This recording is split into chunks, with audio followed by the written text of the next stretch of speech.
What's up, everyone? Welcome back to Talktagon episode 5 here on Body Slam. And this week we are going over Saturday's UFC Seattle. Just a quick Yep. reminder, we usually do this noon on Sundays. We had a quick scheduling conflict, so we're doing it today on Monday. But that's all right. We're still here and we're still going over the fight card. I'm Brady, with me as always, Max. How are you doing today, Max? Doing great. Yeah. Sorry about the scheduling conflict. I was in Denver. I'm from Arizona. Seeing my Lakers play the Nuggets. So fun little I side like yours. quest. Unfortunately, Yeah. it fell on a Saturday, so I wasn't really able to watch the card. I was able to pretty much catch up since. So it seemed like they freaking saved all the knockouts for when I'm not watching. I'm like, bro, Brady's texting me. I'm at the game. He's like, bro, it's 7 straight finishes to start the fights. I'm like, bro, what is going on? Of course, Yeah. the one fight night I missed. I'm like, I probably watched like the last 100 straight, honestly. So Yeah. I was like, dang it. But I'm glad I was able to catch up. Shout out to technology. So I'm hyped to break these down and talk about the somewhat controversial ending. Yeah. So it was certainly a card, especially in the prelims, really just fun. Yeah. Uh, and we kick it off at the start. I'll show you here. So, excuse me. We started off on fire. Both went with Lukasas, uh, and he won by knockout in round one. Quick KO. I mean, he put Dude. him against the cage and just put That him was a out. crazy finish. That was like in a cartoon. It's like the heroes beating up the bad guy. They're just like against the wall, getting pummeled, bro. Like the Yeah. punches were keeping him up. Like he was out, but he was keeping him up with the momentum of the punches, bro. It's like you could tell he was out, but he was just still getting rocked. I was like, oh my god, that's one of the more violent KOs I've seen in a while, honestly. He kicked off the card too. It was what a way. And I wanted to note, I did write this down. The crowd in Seattle, good all night.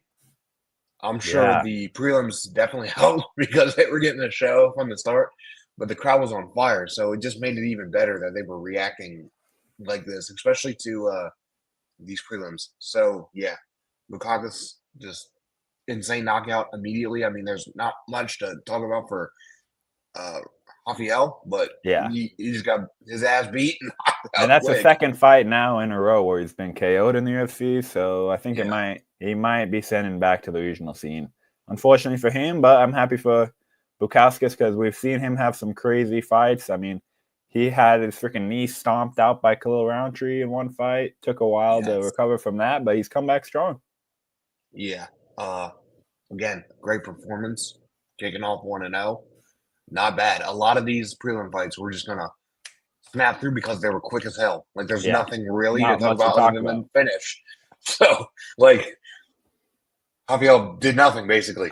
Maybe threw a couple punches, but he got knocked out. Yeah, Oh, he's kind of like, okay, he's looks good until he gets touched once, and then it's like, all right, well, all of his technique is gone now, and he just covers up, and he's done for. yeah, it was fun to see that kickoff, especially with the last Yeah, couple weeks of crazy prelims been knockout, a dude. little uh, but this one was great. And then we moved on to the second prelim of the night, Rizabov versus Nikonko, which I believe making his debut on short notice. Yep. So shout out to him. But he did make it through a full round, so that was good. Yeah, Um, yeah, Eric's tough, man. I noted that down that he has a great chin, but Rizabov was just way too big, way too powerful. He wobbled him, and then Eric stayed in a little bit, but eventually he got hit and like kind of like wobbled back and was like, whoa, like not running away, but like accidentally falling. stumbling Yeah, again. Yeah, yeah. right.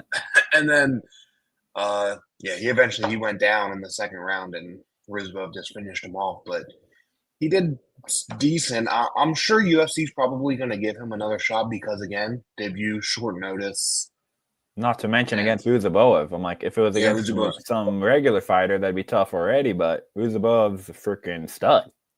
Yeah, he's big, man. He Six foot was five. noticeably way bigger than Eric. Ridiculous, dude. It's like Ruzabov had a lot of hype coming in. He did lose to Joaquin Buckley, but we've seen Buckley look so good lately. So it's like that's not really any shame in losing to someone like Buckley, where he's Yeah. been looking really good since. And now Ruzabov is bouncing back strong. And I think that I'm excited to see where he goes from here, because obviously it was a short notice fight. So we didn't really get to see too much from him against an opponent of this caliber, where he kind of just walked through this guy. McConaughey's tough, don't get me wrong, but he was outmatched, unfortunately, for him. And Ruzaboev, I think, hopefully get him back in there soon, and we'll see a tougher opponent, hopefully. And I want to see what happens. Yeah, I agree. That was great performance from Ruzabov. Again, Eric, decent chin. Probably going to get another shot because you just give him a full camp and Yeah, we'll see threw what him to the he can wolves. do then. Yeah, they threw him straight Really, to the wolves. truly.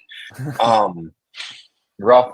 It was a rough night for those guys who were making their debut, except for another one a little later on. So Yeah, we had, oh my God, we had Ricky Simone versus Ahmed Basharat, and good God. So we both picked Basharat. yeah. Um, I mean, he looked good up he looked, until. yeah. I mean, Ricky was noticeably stronger. I'll say that he kept picking him up Oh, yeah. and like carrying him around and trying to slam him down. He was really, really chasing that takedown, which he would get, but then Basharat would just get right back up. So he wasn't really doing anything with it. But the takedowns were really helping because Basharat was then not keeping his hands up. He was too worried about defending that possible takedown. And then round one, man, another first round finish. It looked like he maybe was going for a takedown again, and I think maybe that's why Basharat had his hands a little low. And then a clean 1-2, just right to the jaw, and Basharat was out.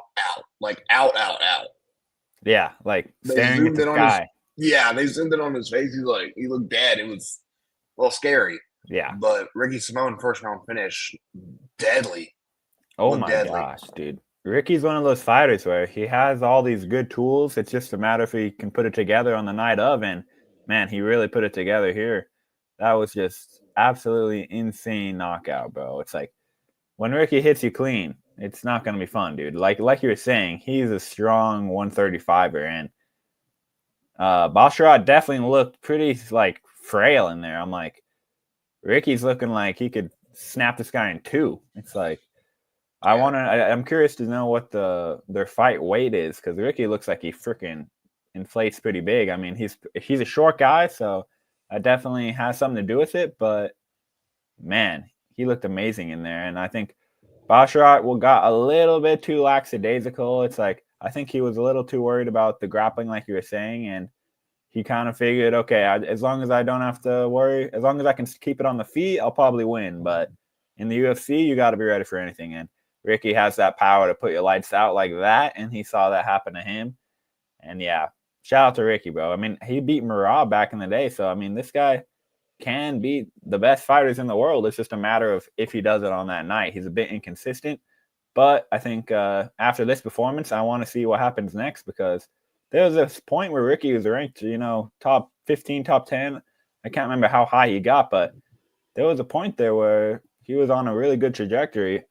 Kind of had a bit of a stumble, but I think that he showed that he can bounce right back with that performance. Yeah, I agree. He looked really good. Next time, I'll definitely be picking him Yeah. because that power is crazy. And we're looking for the wrestling, but that power is wild. So good job, Ricky. As far as Basharat, I mean, hey, hopefully come back stronger. He just Yeah. got caught really badly. So Yeah, that was his first loss, yeah, so he's going to have to learn from it for sure. yeah. So I bunched those three together because they're quick finishes. We then move to Nikolai Rantanikov versus Austin Vanderford. Mr. Van We Zant. both picked Nikolai. This again, another debuting Austin Vanderford on short notice. But he was one of the debutants who got the win. Yep. So we both lost. Now, this fight went a little longer, and it felt longer than it was because Vanderford dominated. Yeah. I mean, dominated. He took him down both rounds, but first round took him down easily, like so easy. It looked like Nikolai never wrestled a day in his life, and then just ground and pounded him.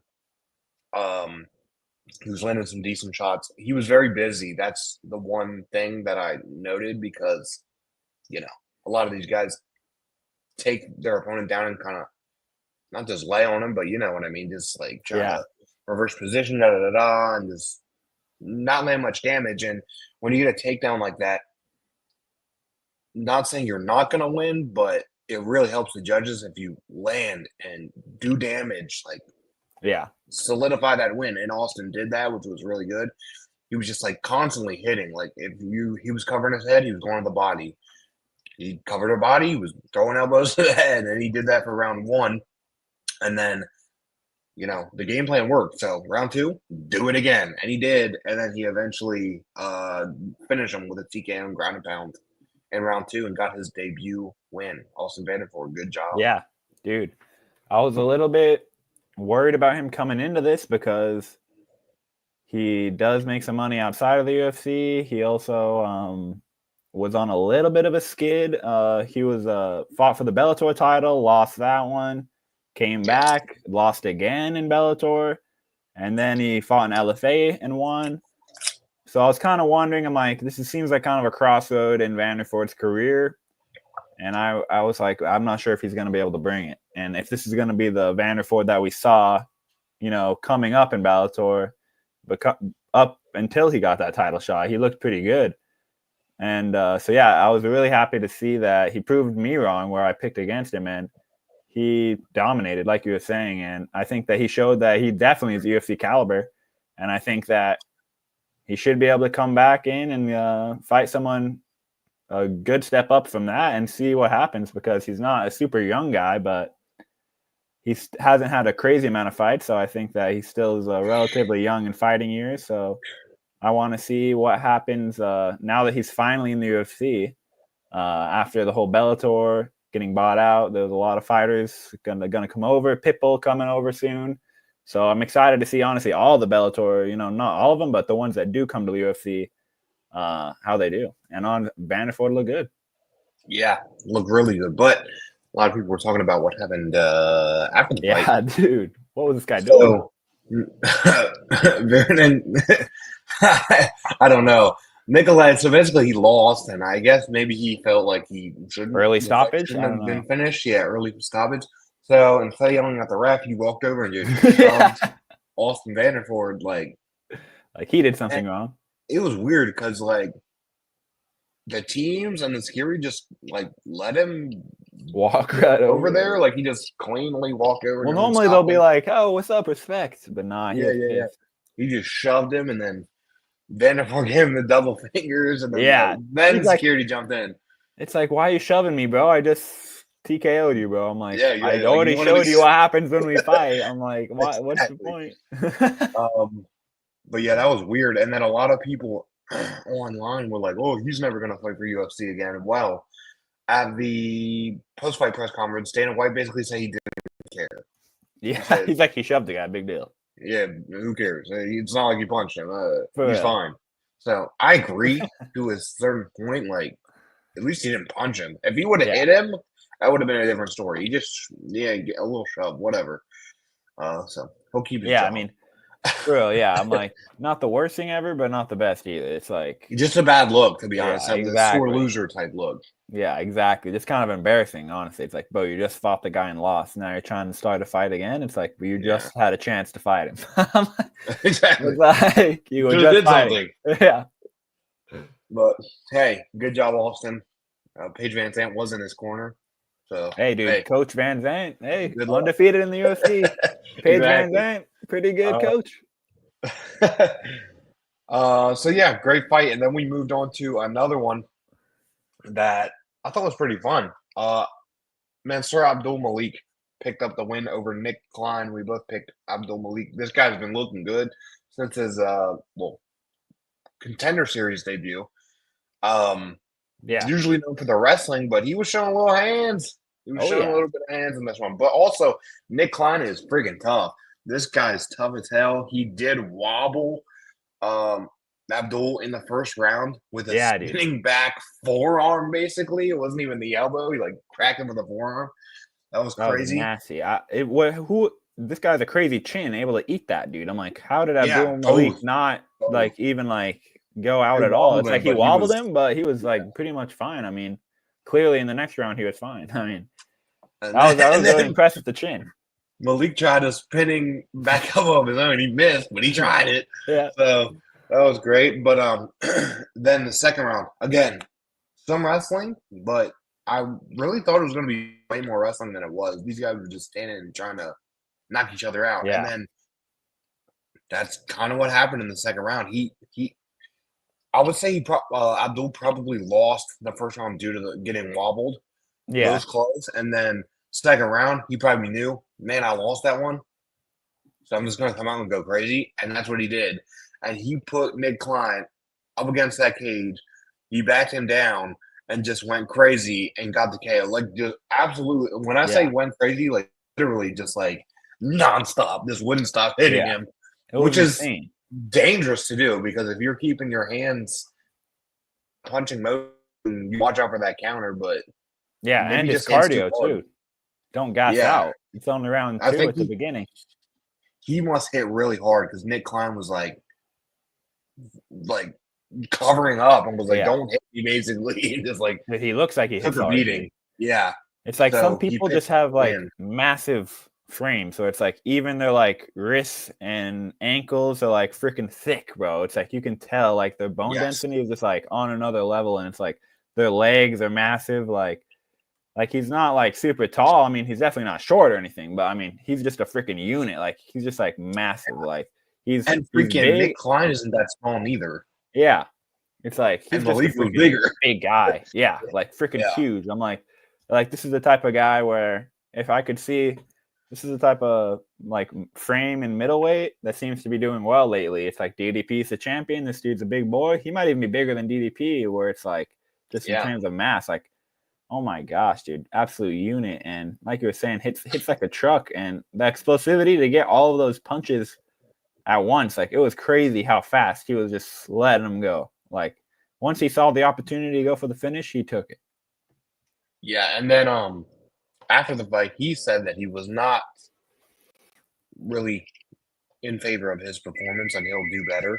Yeah. Oh, phone ringing. Oh, hold on a second. Let me end. Yeah. So he said he was not in favor of that Yeah.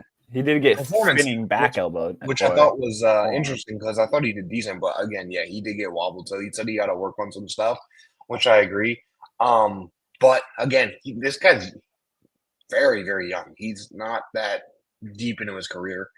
Mm. Um, again, contender series guy, getting him the UFC. He's doing great so far. But I think if he were to work on some things defensively and striking, he has Yeah. the wrestling. He has the Totally. wrestling. It doesn't matter.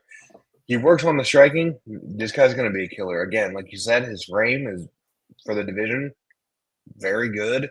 He seems strong. He's huge. He can hit hard. He just got to like figure it out in a more technical sense. Yeah. And I think he's going to be a problem. Yeah, me too, dude. He has a lot of good tools. So, yeah, great one there. We both picked Abdul Malik win. Yeah. We then both picked Casa against Andre Fili. Now, this was interesting because Andre Fili was coming off of a pretty great knockout win. Yeah. So I was a little scared here because I was like, man, if Philly touches Costa and gets him right, this could end badly, but it didn't. Um, Oh yeah. so Costa, he looked solid on the feet. He was going for the body kicks. It was actually Feely, surprisingly, who initiated the takedown, Mm-hmm. got reversed, and Yeah, then got big caught mistake. in a guillotine and choked out with like 3 seconds left in the first round. There was basically a buzzer beater submission, and Feely tapped out. from a guillotine, and Costa gets the win. Both look decent on the feet. I do not know why Feely went for that takedown. Big Yeah, mistake. no idea. And he got Especially caught. against Costa. It's like this guy's known for his submissions, Yeah. and you just basically gave him your neck. Like Exactly. And there's a chance that Feely could have knocked him out. I mean, we didn't get to see much. Again, another first round finish, but they both look solid on the feet. If it would have went into the later rounds, I think Feely could have tired him out a little bit and possibly, maybe finish him on the feet. But why did he go for the takedown? And especially in the first round, like he's fresh. Why'd you yeah. do that? I don't know. But he got reversed like literally immediately. Like takedown, nope, reversed. Guillotine, you're done. Like, why? I don't know. That was so confusing. For real, dude. Once he saw that guillotine, he was like, well, I'm going to take this, bro. It's like, he just gave it to me. I'm like, And he did. for real. So, So, what a props to performance, Costa. bro. I Good want to see fight him there. come back soon. He didn't really get hit much. I mean, a little bit, Yeah. but nothing major. And he was only in there for less than a round. So, I want to see him back in there quick. He's already a pretty active fighter as it is. So, I'm excited to see who he fights next. Yeah, me too. He can definitely get in there pretty quickly. I mean, get him one of these fight night cards coming up because it seems like a lot of these fight night cards are falling apart. So, I know, throw him dude. on. Like, every day I see someone pull down. I'm like, what the hell? So, throw him on there. Let him get in. He's good. He just trained. No damage. He's good to For go. real. So, hey, good fight there. And we go into the main event. So far, we are 4-2, both. But then we go into the prelim headliner. I shouldn't say main event. Prelim headliner. The return of the Hawk. Dude. Ion Kutalaba versus Ivo Aslan. So we both went Ivo because Kutalaba's been on a little bit of a skid. I don't know what's up with. He's kind of up and down. Yeah, it's his career is very like unpredictable, I guess, when it comes to wins and losses, and it's very hard for a guy like that to, when people he's start to 8-9 lose. in the UFC, so it's like not the best record, but he still has 8 Yeah. UFC wins, which is pretty impressive. But 9 And he's been there a losses. while. Yeah, And it's like when guys are doing this, I feel like UFC debut in 2016. It's like almost a decade now. Yeah, I don't want to say it feels like they give up because they certainly don't want to lose, but it's almost like they get in their own head and like I need to win, and then almost like makes them lose in a way. I think Colby Covington is kind of the same way. Like he was on a dominant role, and then now he's lost, and it's like he just keeps losing to everybody. So it's Yeah. like just in his own head. But Kutalaba definitely, I felt like previously it was like that, but not anymore. I mean, man, another round one finish to end off the prelims, and Kutalaba comes in. Both men were just swinging. This They was were just crazy, going bro. for it. This was a throwback, like back in like 2000s UFC, where they're just freaking Yeah. throwing haymakers. They did not care. From the opening bell, they're like, fuck you. One of us is going to sleep. And they were just throwing it. They both wobbled. They were both wobbled and dropped. Kutalaba then he rushed a takedown, surprisingly got it, and then basically like took him down and landed in an arm triangle position and then like fixed himself over and got the arm triangle. And Aslan tapped out. I was like, holy shit, what the hell did we just watch? That was crazy. For real, bro. Kutalaba with the submission win via arm triangle in round one. He's back. The Hog is back. Bro, but only his third submission win of his entire career, bro. Legend. Yeah. I mean, whatever game plan he had going in, either A, he didn't stick to, or B, it worked perfectly. I don't know. Yeah. I don't know. It was hard to tell. Yeah, they both were just like, fuck it, and just started swinging, and then he landed on him in an arm triangle. So, holy shit, that was awesome. For real, dude. And I'm happy for him because, like we was talking about, he's been around for so long. He's definitely had his ups and downs. At one point, he had that 30-fight losing streak, like back in like 2021, 2020, where it's like this guy might be out of the UFC. Yeah. But they kind of put him up against some newer guys, and he showed that, dude, he's not some scrub. That's for sure. It's like the reason that he loses a lot is because he's fighting against some of the best fighters in his division a lot of the time. And he's honestly kind of like a little gatekeeper for the rankings for that division, honestly, where it's like, if you can beat Kutalaba, all right, you're probably going to be good enough for the top 15. If you can't, then probably not. Back down. Yeah. Yeah, I And it's agree. like those types of fighters are valuable for promotions where Yeah. it's like he's always going to be entertaining. He's always going to be a good test. And he's always going to freaking try to knock someone out. That's for sure. Or freaking go for the submission in this case. Yeah, you definitely need those type of people because if you have a guy coming off the contender series, right, and you think, oh my God, like Abdul Malik, for instance, you think, oh my God, this guy's a monster. He's going to kill everybody. And then you put him up against one of the gatekeeper type guys and they lose. Then you can really assess where they're actually at. Or if they beat him, hey, then they are as good as they say. Exactly. So, Kutalaba, very good. Hey, we went. There's a reason these guys stay around. It's like they go on these losing streaks, but then they're like, all right, let's put them against these lower guys, and then boom, they knock them out. So it's like, all right, well, he clearly is supposed to be here. Yeah. But yeah, great fight. We went 7 for 7 with finishes in the prelims. Crazy. And it was awesome. The crowd was crazy. Of course, I was not watching live. I'm like, oh What my was God. it? 1, 2, 3, 4 in the first round and the rest in the second. We didn't even see a third round. Crazy, bro. Awesome. But as for us, we went 4 and 3 on the prelims. Not the best. Main card, a little better above 500. Above 500. Yeah, main card we did a little better, but again, awesome prelims. Keep the prelims like this because that was great. It was very entertaining. Insane. Great matchmaking.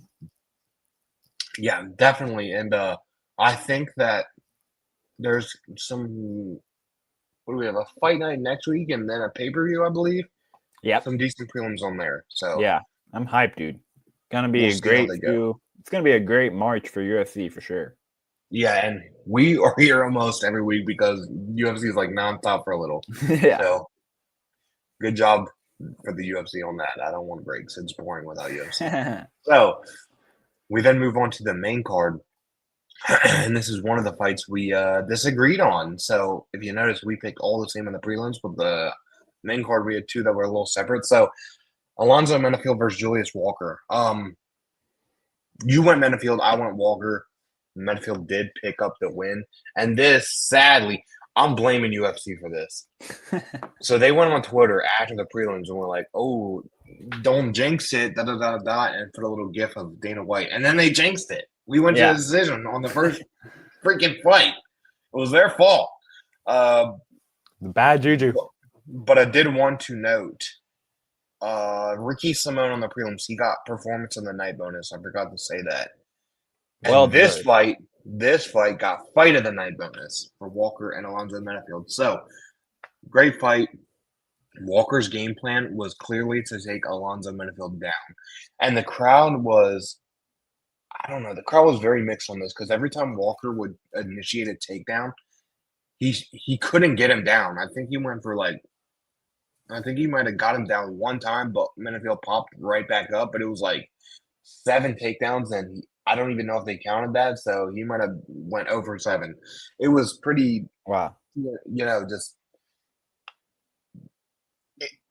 I don't know. His game plan, again, this is another guy, Julius Walker, coming in on short notice, like really short notice. I think he had like 4 days.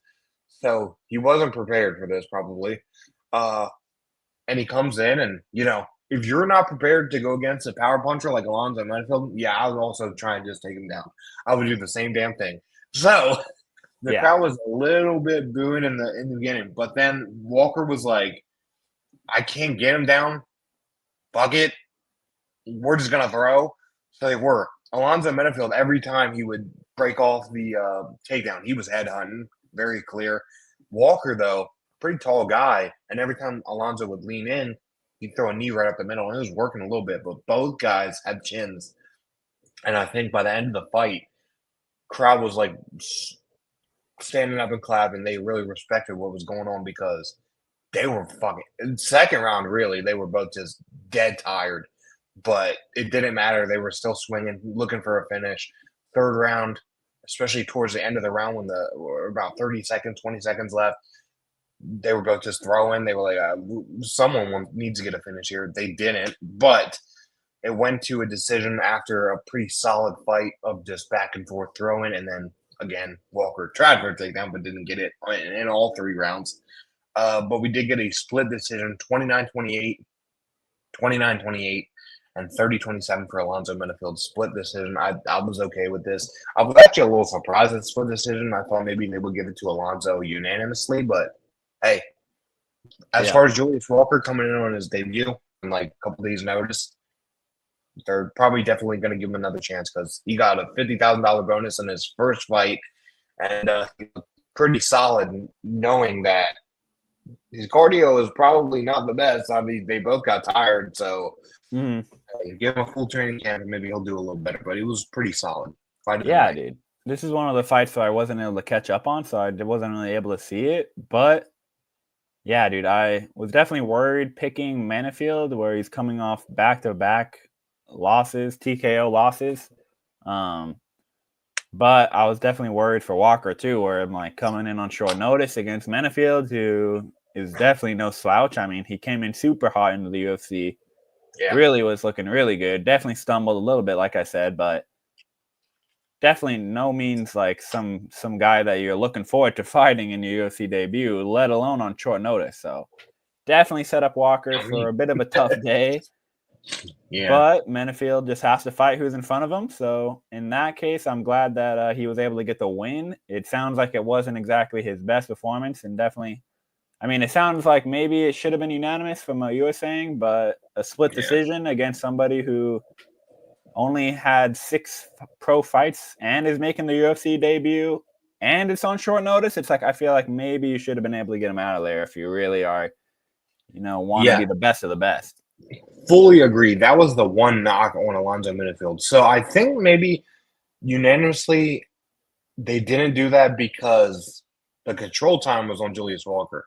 When he was trying to take him down, he was trying to take him down for a little bit. Like he had him against the cage, trying, and the clock was running. And then towards the end of the round, that Menifield would try. But it felt like every time he had him up against the cage trying for a takedown, he controlled him for a decent amount of time, and then Menifield would break off. But I think that just goes to show the cardio of Alonzo Menifield was awful, honestly. Yeah, dude, he had a fight, so he should have been ready at least a little bit. Mm-hmm.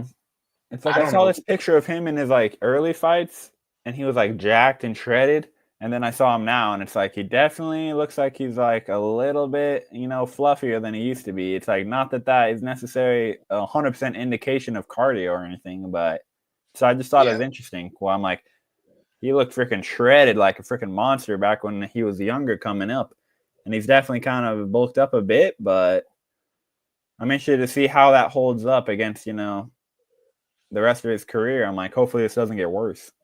Yeah, but I will say, in a positive note, both can take a hit. I mean, when they were tired, like they were tired, you could tell.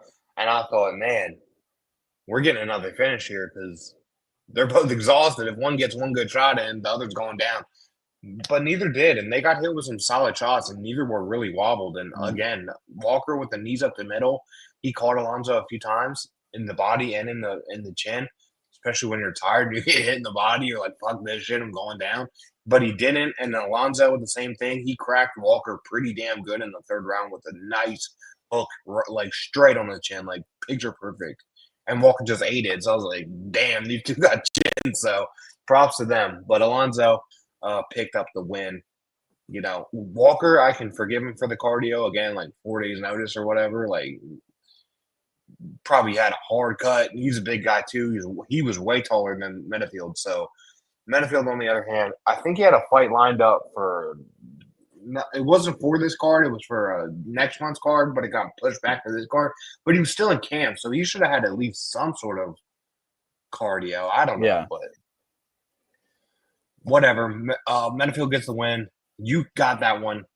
I lost. Hey, you separated yourself for now. Good to go. And then we moved on to the next fight, which was just Gene Silva is something different, see this boy. This boy, he's something different. This kid, first of all, not him, fighting nerds. Something's in the water down there. We talk about it all the time. Fighting Nerds got something special going on down there because I don't know what they're drinking, but they're drinking something that makes them just insane. I don't know. They have a First of good all, bunch of guys, dude. dude, Iron sharpens iron. yeah, dude's a character. First of all, Silva is an absolute character. He's insane, literally. And literally, yeah. Melsik Bagdasaryan, solid fighter, but man, I was a little confused at the start of this fight. So they were just standing there, like kind of like fainting, like for a decent amount of time. I was like, someone gonna do something? Like, what is happening here? And then they were just like slightly jabbing at each other, like just moving, and then all of a sudden, boom! Silva just cracked him, and he goes down, and then he stood over top of him, and the ref did not call it. So he's like, okay, punch him like 3 more times on the ground, and then the ref called it. He almost, I think he should have probably got the walk-off KO for that, but he didn't, but he should have, because Bagdasaryan was out of it. He was just laying there like, what the fuck just hit me? He had no idea that Silva just cracked him out of nowhere. Well, it's crazy with Silva. He'll be 1 second smiling, high-fiving you, giving you knuckles, like, oh, ha, I'm your friend, ha, ha, ha. And then next thing you know, he goes for the knockout. It's like it's like the commentators are kind of like, why is he doing all the high-fiving? I don't like it, blah, blah, blah. And then good night. I'm like, I feel like he does it intentionally to like make the guards go down. You know what I'm saying? I'm like, 100%. I don't think he's doing it for no reason, you know? I'm like, I think he actually does it intentionally, dude. And then it was like he literally did like a high five, and then like 5 seconds later he gets a knockout. I'm like, bro. I'm like, clearly he's focused. Yeah. I'm like, I don't think it takes him out of focus to. If anything, it takes his opponent out of focus because they're like, why is this guy trying to like smiling and trying to be my friend right now? If anything, that'd be kind of piss me off as an opponent, you know? Yeah, me too. I was like, what the fuck are you doing, bro? At least like eat up that leg or something, like kick him in the leg just to be like, stop. But Bagdasaryan was just like, I don't know what you're doing. Oh my god, I just got knocked out. Like, for real, no idea. Tell, he was like kind of expecting the ref to stop it too. Like he was looking at the ref too. He's like, "You gonna stop it too?" And then that's why Silva was like, Silva literally shrugged over top of him. He's like, "You gonna finish it?" And the ref was just like looking. So he's like, "Okay, he's like, 1, 2, 3, okay, done." Like, he's like, "Fight," and by fight, I mean beat this guy on the ground a few more times. And then Silva he was the other one to get a performance of the night bonus here. So he got $50,000. There was a lot of finishes on this card, but I agree with the performance bonuses of Silva and Simone. Both crazy, powerful knockouts in round 1. Gotta go. Be awesome. And then after the fight, he said he wants to finish the job on Bryce Mitchell. He wants Bryce Mitchell. He told UFC, I'll finish the job. Let me get Bryce. So he wants Bryce Mitchell. Then Bryce Mitchell took to freaking X and was like, first of all, Gene Silva's nickname is Lord, and he has Lord tattooed across his stomach. And Bryce Mitchell said, "There's only one Lord, and it's not you. I'll gladly fight you." And da da da. And then Silva replied and said, "I will beat you so bad you'll think the Earth is round again." It was pretty funny. So, dude, hey, let's see it. Honestly, bro, I think it's a smart call out because one, Bryce is getting talked about right now. Yeah, exactly. Yeah. Lots of people, not, some people honestly somehow are defending Bryce, and then some people are, most people obviously are against Bryce. And then also even before that, I'm like, Bryce was a freaking popular fighter, like one of the more well-known guys that have never fought for a title or anything, where this guy's probably more famous than maybe that any other fighter in his position would be, where it's like he has a he's definitely more well known than Silva. So if you're Silva, you beat him, you get exactly. Where it's like you can beat someone with a huge name and who also maybe isn't the biggest threat to you either. Where it's like you could fight someone way more dangerous. No offense to Bryce Mitchell, but who's way less known. It's like maybe it's like imagine fighting Josh Emmett, where it's like, okay, he's probably more well known lately after that KO, but definitely not as well known, I think. First of all, let me tell you something. If I'm Bryce Mitchell, I ain't taking that fight. Yeah, me either. You get absolutely starched by Emmett and have basically a seizure in the cage. And then you want to go fight another power puncher in Gene Silva? I ain't taking that. That's not a smart choice, I must say. It's like not a smart choice. Bryce Mitchell's not a smart guy. Yeah, So he'll I probably think take we've that learned fight. that. Yeah. He'll probably take that fight because he's a little bit of an idiot. But hey, I would good for probably us to favor see. Silva. I'll say that Yeah, now. 100%. Me too. Especially, dude, they always talk about when you get knocked out pretty badly and you're coming off of a knockout that bad, the second fight, you're a little timid and then possibly could get knocked out again. There's no worse KO than what happened to Bryce Mitchell. Genuinely, he got knocked out so bad, he had a seizure. Literally, Like, it's like coming no out, other way to put it. he, like, legitimately, if you haven't seen it, go look up Josh Emmett knocking out Bryce Mitchell. He literally shook and had like a seizure after getting knocked out. So coming off of that, that's like the worst possible KO. And then you step into a guy who's also another power puncher if he were to fight Silva. Yeah, That is dangerous. That I'd is a watch it. dangerous game. I I'd would watch it. 100% watch it. I want Silva to win too. But that's a dangerous game for Bryce Mitchell, but he'll probably do it, to be honest with you. But Yeah. on the flip side of that, everybody's calling out Bryce Mitchell, so who knows? Very true. Anyway, everyone wants to beat this dude's ass. I mean, Yeah, I don't see why blame not. exactly. Nobody said Bryce Mitchell didn't have the balls on him, but he definitely doesn't have a brain on him. Ian Silva, he gets the win, fight of the night, or sorry, performance of the night bonus. We both picked him, so that was good. Then the next fight was the one that we were both split on again. So we were split on Yes. 2 fights, and it was this one: Rob Font versus Jean Matsumoto. You went with Matsumoto, I went with Font. So originally, again, another fight that was a short notice.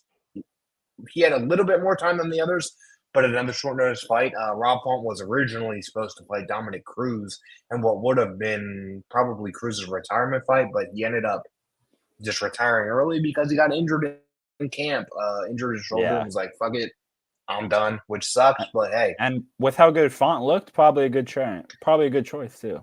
It's like Font was on point. I agree. Oh, so yeah, this fight sadly went to a decision, not a finish. But hey, this was fight of the night for me, but could not get the bonus because it was a catch weight. So they had to do a catch weight fight, and if you're a catch weight fight, you cannot get the bonus. And that's most likely why I went to Alonzo Menifield and Julius Walker, because if this was not a catch weight fight, this probably would have got the bonus. This fight was awesome. So again, I just wrote in my notes absolute war because that's what it was. Yeah, both guys were going for it. Matsumoto's forehead was split open. He was bleeding down his face. It looked awesome. Font was just going crazy with elbows, and that's what caught him.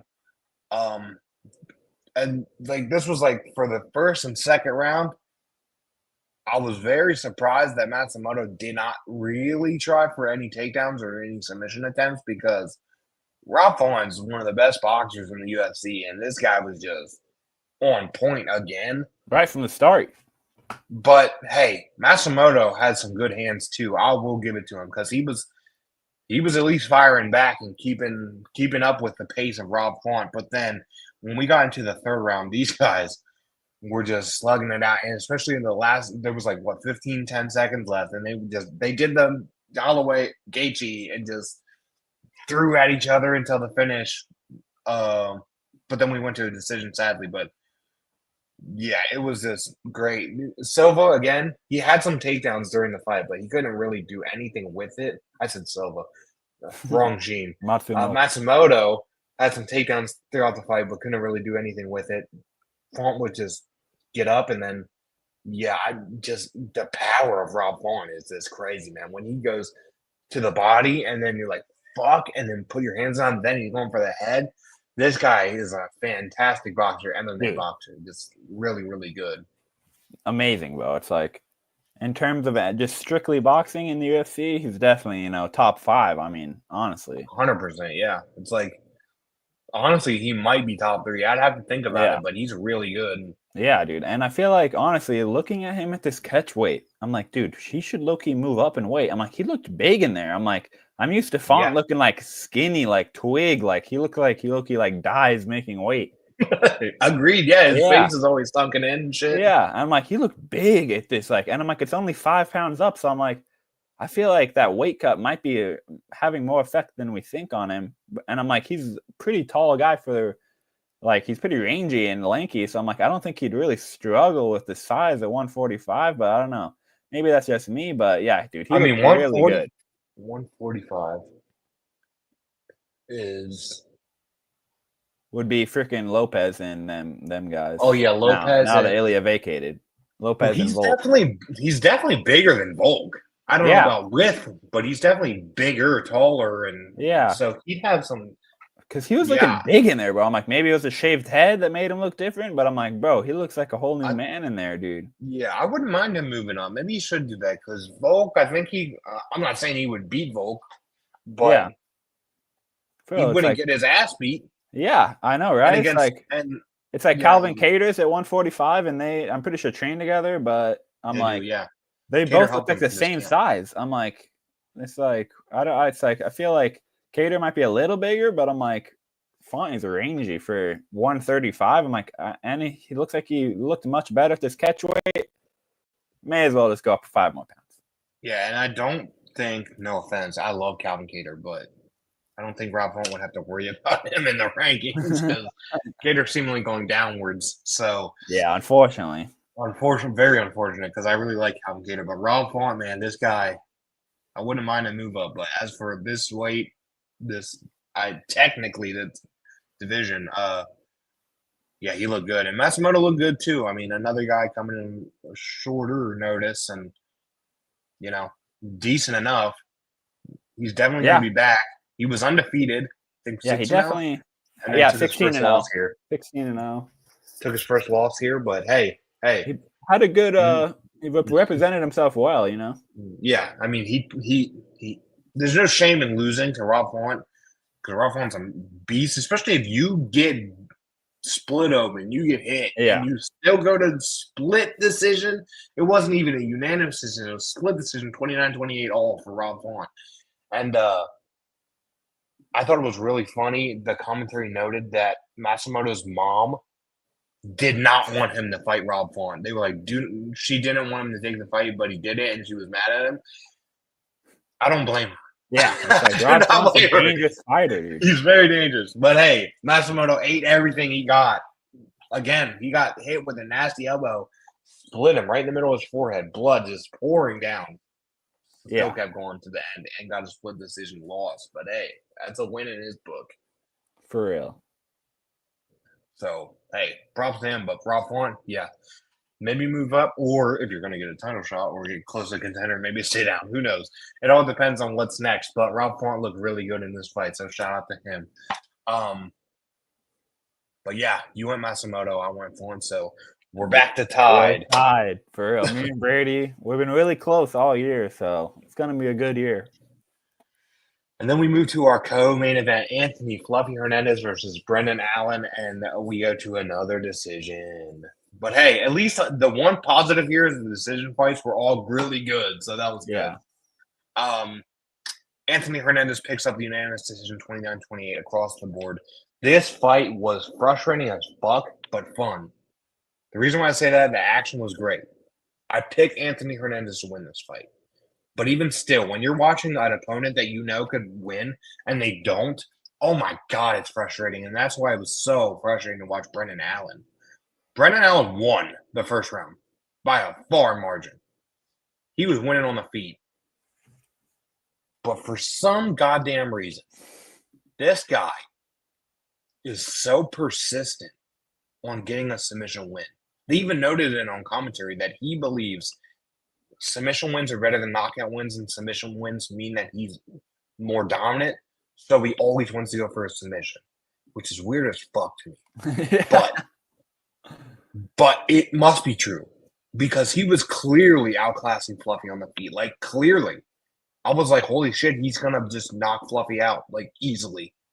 And then he would go for a takedown where Fluffy's really good on the ground. Yeah, literally one of And the best. then they'd scramble, and Fluffy would always end up on top. And I'm like, Brendan Allen, what the fuck are you doing? Get up and beat him on the feet. Like, what are you doing? For the most part, when they went to the ground, it was initiated by Brendan Allen. And I was like, dude, fucking strike with him. Yeah, you're beating doing him. good on that. Literally, he was winning. But again, he would take him down, and be so persistent on the submission that wasn't there that Fluffy would reverse it and then get on top of him and beat his ass for the rest of the round. Because Fluffy was landing elbows and strikes on the ground. I'm shocked at Brendan Allen's skin because it must be made of steel. Because he was getting hit with elbows and was never cut. And I was like, how the fuck is he not bleeding right now? Because Hernandez is landing clean ass elbows on his forehead and nothing. I was like, holy shit.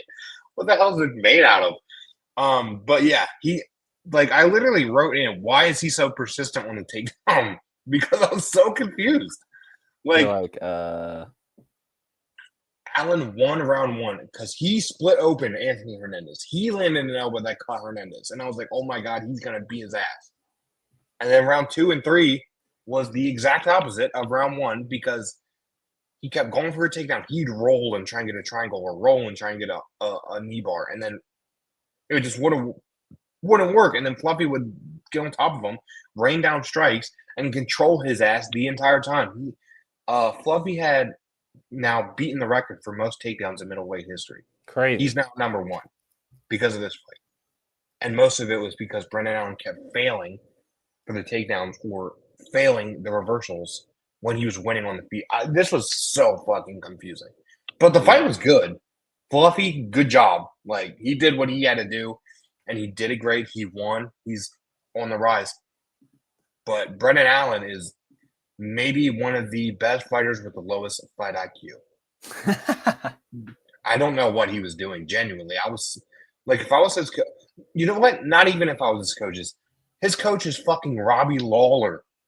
Robbie Lawler was in his corner, and he was telling him, knock him out, hit him, punch him, you're winning on the feet. He was telling him this. Yeah. And then Allen was like, no. Like, what are you doing? For real, it seems like an ego got in the way. It's like, bro, submissions are cool, but it's like, bro, you got to take what is given to you. It's like, bro, if you're piecing them up on the feet, don't force the issue of, let me switch up what's not working. It's like, wait, what? Why are you switching to a tactic that is not effective when the thing that is effective is working? I'm like, bro, for real. It's like sometimes so people just like have a game plan and then they want to stick to it more and refuse to adjust even when it's working. It's like, they're like, well, I want to do the thing that I said I would do, even if I'm already freaking dominating, and then they end up losing. Yeah, and he was like, oh, winning by submission is like a chess battle, and if you submit a guy, that means you're more dominant. Bro, what's more dominant than just straight knocking someone out? Yeah, like, real, dude. It's like, dude, the way that he was winning in the first round, I said, holy shit, why did I pick Anthony Hernandez? I was terrified because Brendan Allen looked like a beast, and then he didn't. Like, he looked so good on the feet in the first round, and then he just lost it all because, again, the fight IQ is apparently non-existent. Yeah, and it's like, well, now you just gave away that. Now you think that Hernandez is better than you because he was doing better on the ground. Like, bro. And not only that, dude, one of these guys, whoever win this fight could have high potential of getting a not either next or second to next title fight. Yeah, he just gave that away. Yeah. Like, these are the top 2 guys with whoever wins the title fight coming up, they could be next. And he didn't. I don't fucking know. I was so confused. This was so weird from Brendan Allen. But again, a solid fight. Great fight. Just dumbass fight IQ. Yeah, dude. And now that's 2 losses in a row for Allen. He lost to Imavov in his last fight and now lost to Fluffy. So he's going to need to get a win. Otherwise, he's going to risk losing 3, 4 in a row. Yeah, and Imavov just beat freaking Izzy. So there's a possible chance that now Imavov and Fluffy, yeah. Yeah, and then the winner of that will get a title fight because seemingly we're going to get DDP and Kamzat. So Hernandez and Imavov fight, then they're next. It could have been a rematch between Imavov and Brendan Allen. Could have been. Not anymore. What the fuck was he doing? I don't know. But hey, Fluffy Hernandez, we both picked him. I'm not mad because we both picked him, but it was just very frustrating to think, like, even if it's a fighter I don't like and I see, like, here's a very, very, very clear path for you to win and you're not doing it. Yeah, it's like, I don't understand. And I know for a fact it's probably harder to be in there and feel like you're winning. Like, it's easier for me to sit back and watch the full scape of things on TV and be like, this is where you need to win because this is where you're doing good. Rather than when you're in the cage, Different perspective. things are different. But his coaches were telling him the same thing. So, like, you got to do what your coaches are saying. They're there for a reason. Exactly. And he's like, especially Robbie Lawler, dude. I can't get over that. Robbie Lawler, one of the most dangerous strikers back in the day. This is a monster on the feet. So even he's to the end, telling bro. Even to the end, he got to walk off KO. Yeah, For real. he did over Nico Price. And he's telling him, you need to strike, beat his ass. And you're just like, take that. Should I listen to him? Nah. Like, what the fuck? I don't get it. But hey. Yeah, just switch teams fight. at that point if you're not going to listen to him, bro. Go to a fucking. It's like, it's one thing if it's bad advice, but it's like, bro. It's not. He was winning. Yeah, if it's actually what's helping you, then maybe rewatch that tape and you'll really be like, maybe I should have listened to my coach. Yeah, that was frustrating. But hey, Fluffy Hernandez gets. We got the right pick. Let's go. We'll take it. Actually, Brady, I put in a call to Brandon Allen. I'm like, bro, we both picked Hernandez. Just throw the fight. Just throw the fight. Throw the fight. Give Hernandez the win. If you start going too good on the feet, just switch up. Yeah, I agree. He knew. But hey, we took it. He's a fan of the show. We'll take it. Brandon Allen watches our show. Hey, no, but for real, hey, good job, Anthony Hernandez.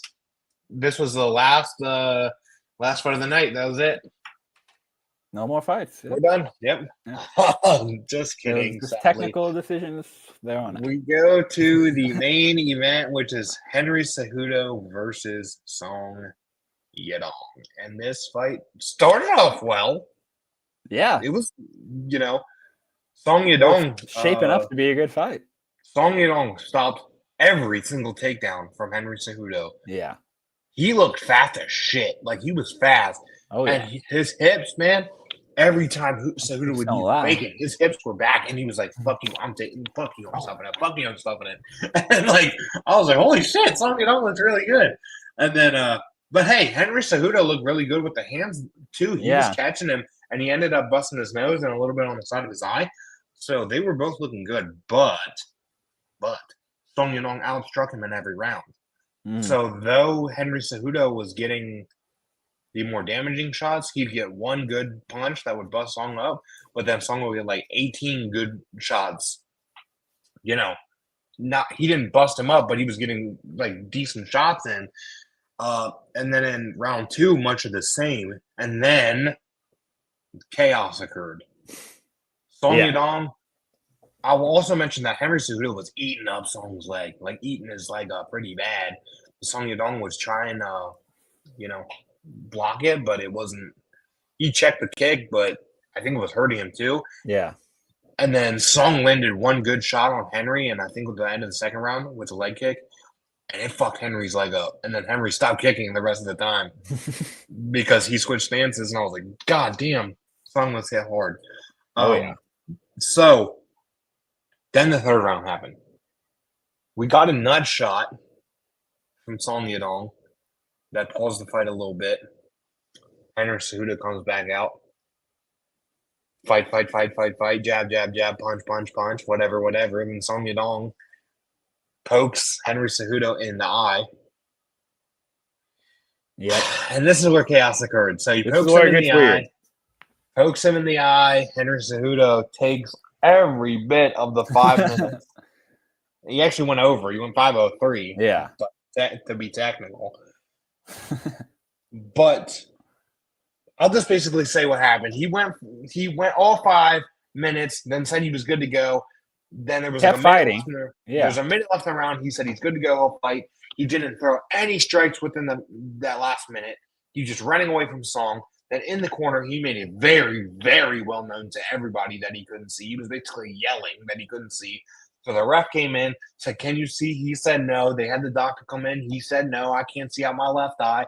So of course they're going to stop the fight. But the ref was like, "Okay, since the third fight ended, we're not going to stop it on the stool. I'm going to start the fourth round, but the fight's over." So he technically started the fourth round, then called the fight immediately. So then we can go to the decision. Now, let's talk about what actually fucking happened. So Henry Cejudo is something. He's something. I'm going to pull Definitely. this up real quick.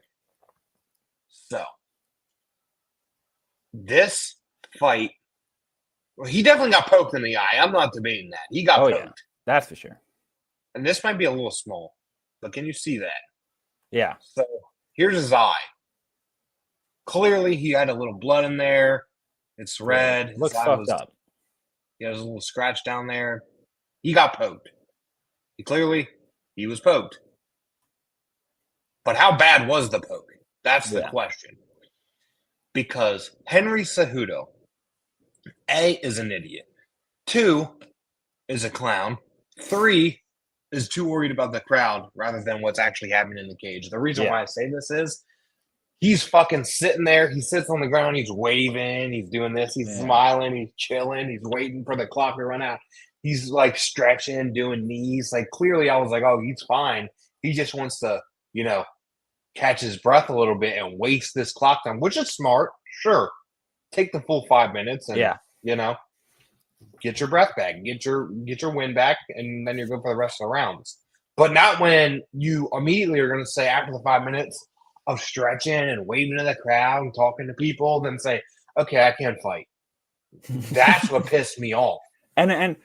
And to finish out the round, it's like to say, "Oh, I'm good to go. Let's fight. Finish a round, fight a round and a half, and then be like, oh, I can't fight." It's like, well, bro, you can't really say you're good to fight, and then after be like, actually, I take that back. I'm not good to fight. I'm like, bro, well, you just said you're good to fight. You can't say I'm good to go and then not be good to go. It's like, what? Exactly.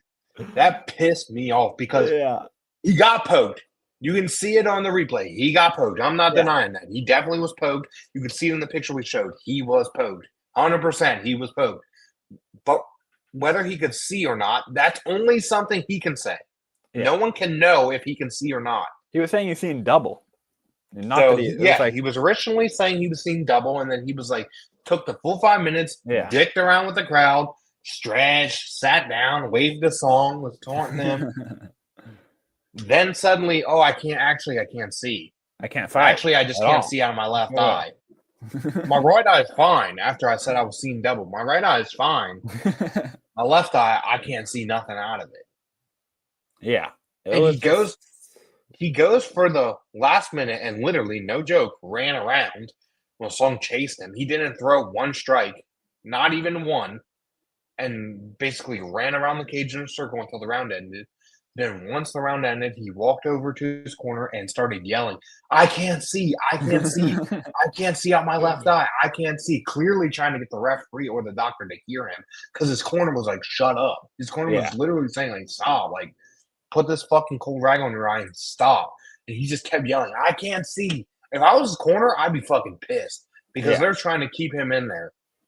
And he was like, ref, I can't see, ref. They're trying to fucking make me fight. I can't see. Bro, it's like, what are you doing? Bro, it's like, imagine someone gets hit in the nuts, takes all 5 minutes, says they're good to go, and then at the end, they're like, my nuts hurt, I can't continue. I'm like, what do you mean? I'm like, you just said you were good to go, bro. I'm like, you can't say that it still hurts, but I just continue to fight. It's like, what if you said I'm good to go and then knocked Song out? Oh, but then you were hurt? It's like, what do you mean, bro? You can't say I'm good to go, then freaking have an opportunity to fight, and then after it'd be like, I'm actually still hurt. It's like, what? That's not how it works, bro. If you're hurt from the incident, then it needs to stop right there, bro. You can't be like, oh, I'm actually hurt 2 minutes later. Now I actually can't fight. I'm like, bro, you just had 5 minutes to determine if you can or cannot fight.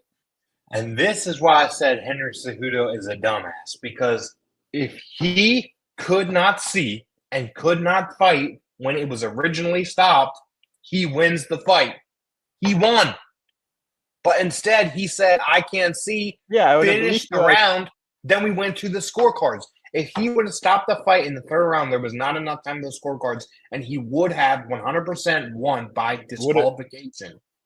Yeah, I'm like, I don't know exactly. Would it be a no contest or a DQ? I'm not exactly sure. He would have won by DQ, 100%. It's like, he would have won that fight by disqualification unless they go to the fourth round, and that's why the refs started the fourth round, so they could go to the judge's scorecard. But if he would have stopped the fight when it was originally stopped with a minute left, he wins. Which is his own fault. Exactly. I'm like, but you can't blame the ref when you freaking said you're good to go. I'm like, what do you mean? It's like, what? His dumbass said he was good to go. Bro. Finishes the third round, and then obviously, then it just counts as a 3-round fight. So we go to the judges' scorecard, and Song Yadong wins a technical decision, 29-28, 29-28, 30-27. So Song won all 3 rounds And then on one judge's scorecard and 2 on the other. But he would have won by DQ if he would have stopped it in the third. Yeah. Why did he say he could go and then say he can't go when the fourth starts? What the fuck? It's like, and then instead of just acknowledging that he was a dumbass and should have said it at that point, he's like, the ref should have deducted a point, even though it's the first eye pokage of the entire fight. I'm like, bro, you don't just take you just don't take a point for the first eye poke, bro. I'm like, freaking Chris Weidman had like 3 eye pokes. He got the freaking double eye poke KO, and they didn't even take a point. I'm like, bro, and I'm like, he said it too, by the way, when he got poked in the eye, like originally when he first got poked in the eye and he went in the corner, he literally told the ref, "You should be taking a point right now. You should be taking a point." And the ref, I think,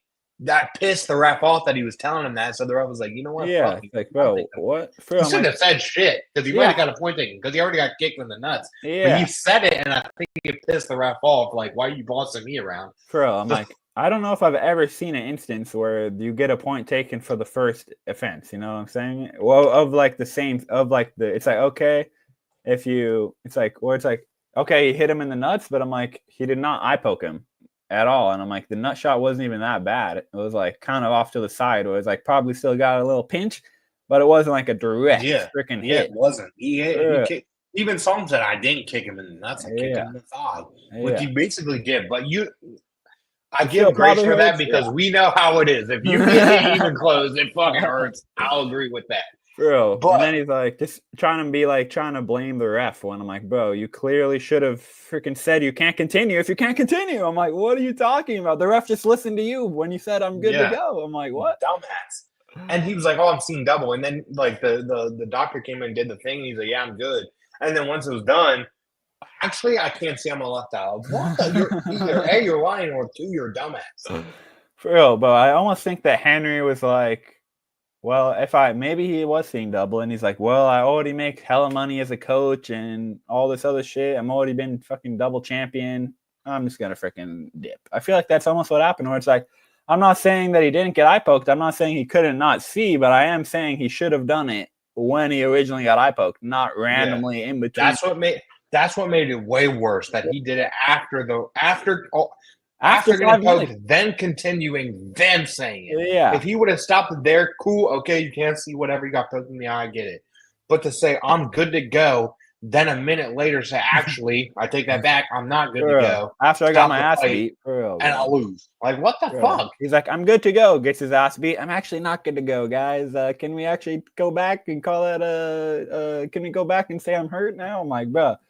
You can't say I'm good to go, start fighting, literally have live fights, punches are being thrown, and then be like, Phil, I'm like, you never know in MMA, bro. For all we know, if Cejudo actually wanted a punch, he could have freaking landed and got a KO. But I'm like, bro, it's not our fault that you chose to freaking run away and win that time you were given, even though you said you're fine. But I'm like, what is going on? How are we supposed to know that you're not fine if you say you're fine?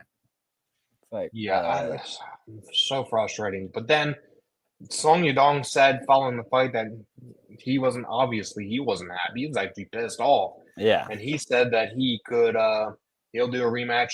Henry said he'll do a rematch. They go to the post-fight press conference and Dana said no. He said, period, no rematch. He looked pissed. He was mad at Henry Cejudo. Yeah. He said straight up no. He was like, no rematch, no. I mean, I'm not surprised. I'm like, I've just never seen that, bro. Continues to fight and then complains about the same foul. I'm like, bro, that'd be like continuing to fight and then going to a decision and being like, well, I did get nut poked. I'm actually injured as well still from that earlier foul. So we need to take a I'm like, wait, what? I'm like, bro, it was fucking annoying. But yeah, it was very clear on the post-fight press conference, to me at least, that Dana was not happy with Henry. I noticed that every time someone asked about the fight, he complimented Song but said nothing about Henry. He didn't even mention him by name.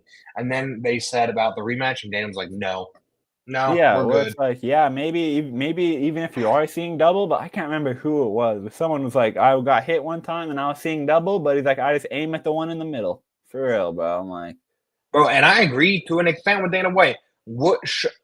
In theory, should there be a rematch? Yeah, probably. But who's gonna want Song Yadong beat him. Yeah. He beat him. If Yeah. there's a third round fight, he won. He beat him all 3 rounds, even on the judges' scorecards. He beat him. Song Yadong should be challenging upwards towards a title fight, and Henry Cejudo clearly should be fucking retiring. The guy's over Yeah. 40 years old now. Yeah. So let Song Yadong, who's in his 20s, move up and fight bigger, better competition and get towards a title fight because he's fucking good. Clearly, we Yeah. saw that he was really good. And then everyone's like now going at Song for fucking poking him in the eye. Dude, how many fighters do we see poke each other in the eye? It's an accident. Yeah. It's That very doesn't often. take away from what he did. He still beat him. He Yeah. still whooped his ass other than the eye poke. Mhm. So, like, let the guy move on. Let him go up, and Henry fuck off, Yeah. honestly. It's like, Like- Henry, you retired at the worst possible time and came back at a worst time too. I'm like, Bo, you retired when you're in your prime, came back when you're old. I'm like, that's normally it's the He reverse. retired bro. in undercut like 4 times. Like, Yeah, I'm like, normally it's the reverse, bro. You Like- retire when you're old, don't come back when you're old. I'm like, bro, I don't fucking know what's up with Henry. They For- call him the king of cringe for a reason because that was cringe as fuck what he For did. real. Yeah. I'm so disappointed, and it sucked too. I even mentioned that following the fight. It was such a good card, man. Seattle was such a good card. The crowd was loud the whole time. It was awesome. And then the freaking main event really put a damper on things because I was just pissed off at the end of the fight. Yeah. After every single other fight, 11 other fights, I was like, hell yeah, this is awesome. Fight night of the year, hell yeah. And the main event happens, I'm like, fuck you. This sucks. For real. Yeah. Because of Henry. hmm Like, my God. So annoying, actually. Like, genuinely so annoying because I don't know. It was I hate shaping to out say that so good. I hate to say that he's lying. I really do, because clearly he got poked in the eye. We can see it on the picture. He got poked. But him fucking starting the round and then actually just really makes me think like, dude, you're literally.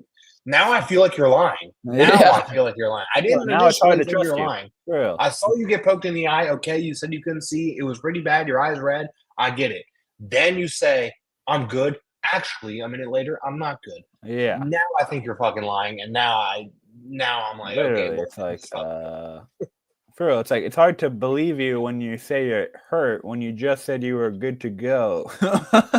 It's like, so Yeah. which one do I believe? You just told me two different things, bro. You just said that you're good to finish the round, and then the next minute you say you can't continue. I'm like, I just asked you if you could continue, bro.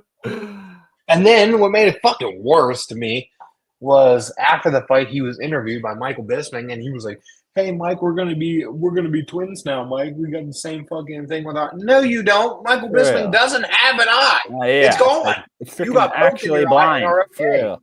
Like, Yeah. what the fuck? For real, it's like actual blindness versus an eye poke. I'm like, eye poke Possibly sucks, but I'm lying eye like, yeah. poke. Like, what the fuck? Yeah.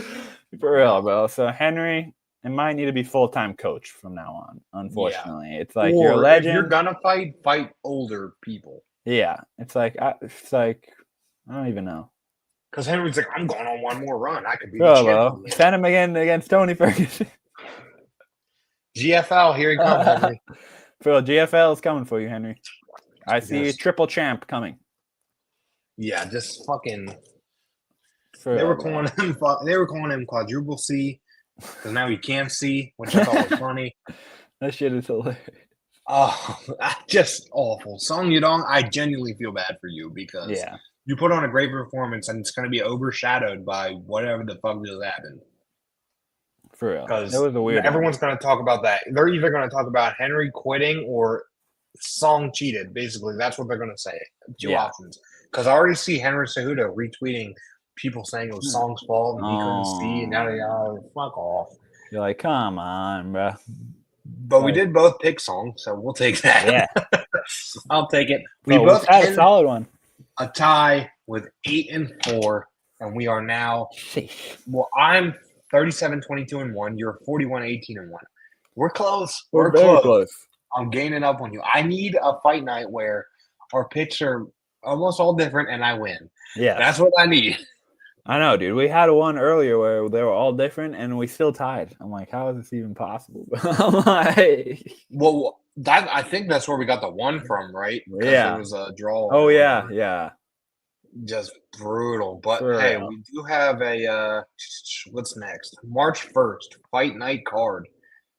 Let's check this out here. So let me pull it up. We have a fun main event at least. Let's check out the rest of the card here.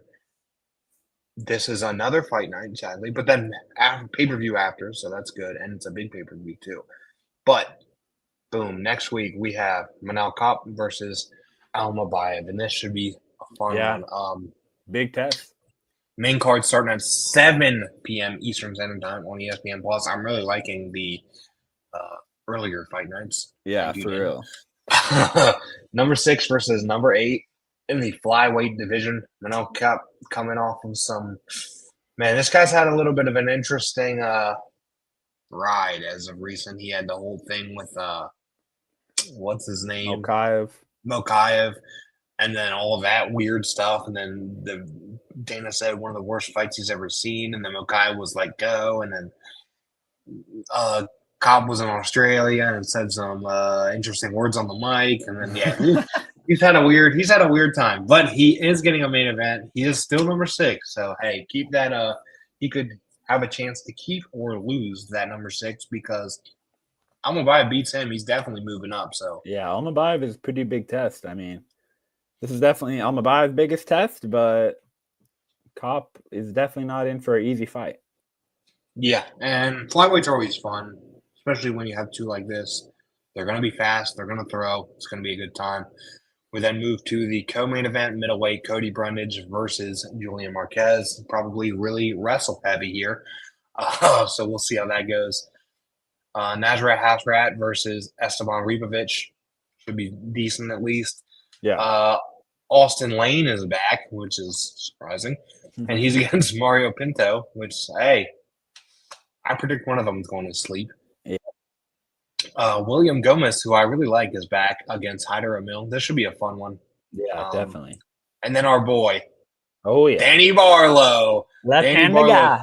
Kicking off the main card versus Sam Patterson. So a little lore here. We used to review Dana White Contender Series for another site, and Danny Barlow was our guy. This was the one on Dana White Contender Series. They're like, he's the fucking guy. Left-handed God. He came in, got a fucking knockout. Last fight, he didn't have the best. I believe it went to a decision last time around. Yes. And it was but hey, Sam Patterson, good luck, buddy, because you're getting your ass beat. Sam Patterson's tough, but I think I got Danny. I'll be fully biased here. Danny Barlow's going to whoop that ass. I don't care. Let's go, Danny. So, yeah, it should be a fun one next week. And I see he's training with Themba, too. So. He better clutch up because another one of our Contender Series boys, Peyton Talbot, unfortunately let us down recently. But yes, that's true. But I'm hey, feeling Danny good about Barlow. You got this one, boy. Let's get a knockout. We then move to the prelims, which kick off at 4 p.m. Eastern Standard Time with Chepe Mariscal versus Rico Ramos. We then have Douglas Silva de Andrade versus John Castaneda. Should be decent one. Will be good. This one might be our 2 women's fights. We have Andrea Lee versus JJ Aldridge. For the flyweight women, we then have Danny Silva versus Lucas Almeida. We then have Montana De La Rosa versus Luana Carolina. And then kicking off the prelims, we have Charles Johnson versus Ramazan Temryov, which is surprising as fuck that this opens. Yeah. Because he has a number next to his name. No one else. Nobody else does. For real. Not even on the main card until we get to the main event. Yeah, what the fuck? There's no ranked fighters on this card. Disrespect to Charles Johnson. And he's in the first fight. That's crazy. They really want people to tune in early, I guess. And he's an underdog. Yeah, what am I looking at? He's a plus 102 underdog right now.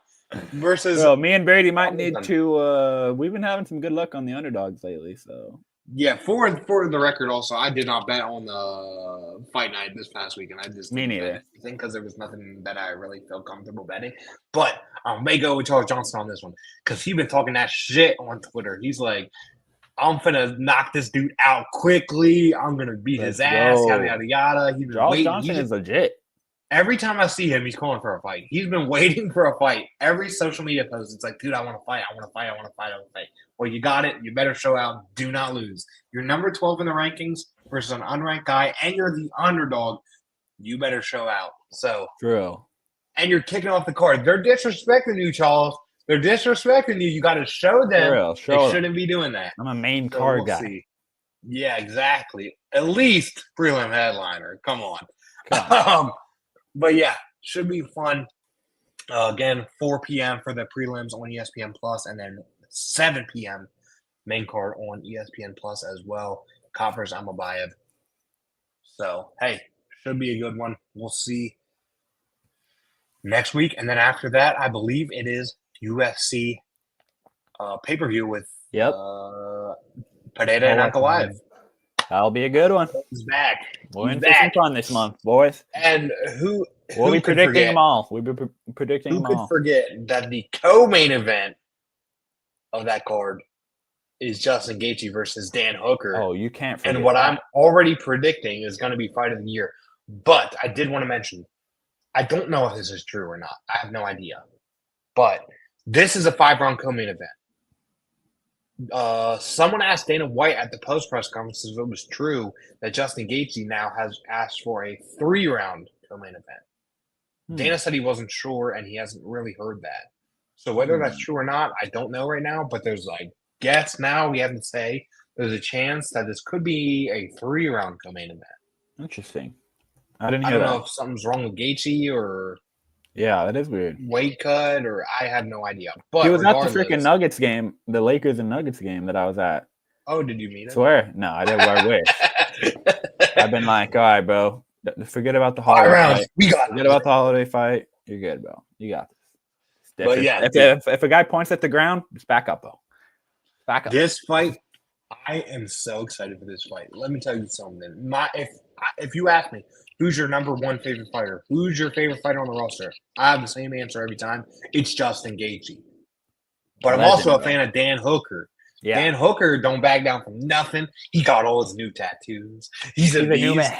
He's throwing bombs every time. He's fighting. These two are going to fight. They're not going to stop. They're going to go and go and go until someone gets knocked out. But Gaethje, if he points to the ground, don't do it. Back up and fight smart. I don't want to see you knocked out like that again. But Dan Hooker, this is going to be a war. I'm predicting fight of the year. It's going to be so good. I'm very excited for this. So, hey, we got 2 weeks. Next week, though, should be a decent fight night. Hopefully, the prelims are as good as this week. We want some quick finishes because it makes it way fun and it doesn't end so late. So that's good, too. Yep.